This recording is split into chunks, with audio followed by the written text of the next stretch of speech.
of hip-hop mogul Sean Diddy Combs in a New York courtroom today. A judge ordered Combs to spend more than 4 years in prison. Combs was convicted in July on prostitution-related charges.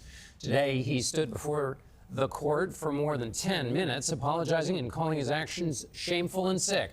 Prosecutors pushed for an 11-year sentence, while the defense argued for time served, since Combs had already spent more than a year in jail since his arrest. CBS legal contributor Jessica Levinson joins us now. So, Jessica, what was the judge's reasoning for the ultimate sentence that he delivered? Well, I think the judge largely agreed with Sean Combs that this behavior was sick. And you heard the judge talk a lot about the evidence of physical violence, the evidence of mental and emotional violence. The judge talked about essentially a massive amount of evidence. And he also talked about the idea that there needed to be a deterrent effect here, that people need to be held accountable for these types of crimes. And that obviously when it comes to punishment, we're looking just at the person who actually committed the crime, but also at the message this sends to the public. So I think all of those things together, plus the federal sentencing guidelines, are what the judge looked at in this case. Jessica, help me understand why the judge mentioned all of the behavioral aspects of Combs that have become so familiar. Why was he allowed to take those into account, given that those were things that really went to the charges about which Combs was acquitted?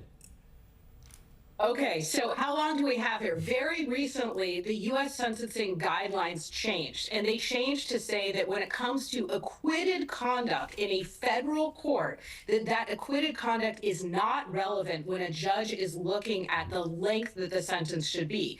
But there's a carve-out there that says unless that conduct helped in part to lead to the conviction of the offenses where there was the conviction. And then one more layer here, which is I think there's a question as to whether or not these federal sentencing guidelines are really mandatory. There was a case back in 2005 that said that the guidelines are not mandatory when it comes to U.S. federal court judges, that they're instead just guides. But that particular case, arguably not on all fours, look to this to be an issue on appeal. Aha, which is what's ahead for him. Jessica Levinson, thank you so much.